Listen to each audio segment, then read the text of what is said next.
How to view merchant-specific charges on Monzo. You can view merchant-specific charges, including total spending and a transaction history, detailed within the Monzo app by tapping on the individual transaction.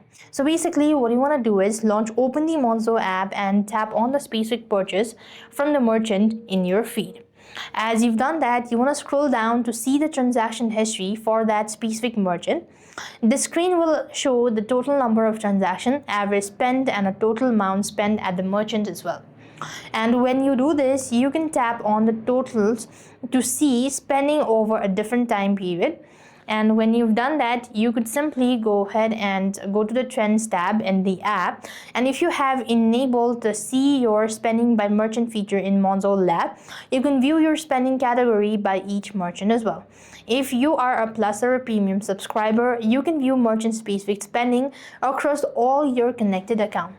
And that's how you can view merchant-specific charge on Monzo. I hope the video is helpful.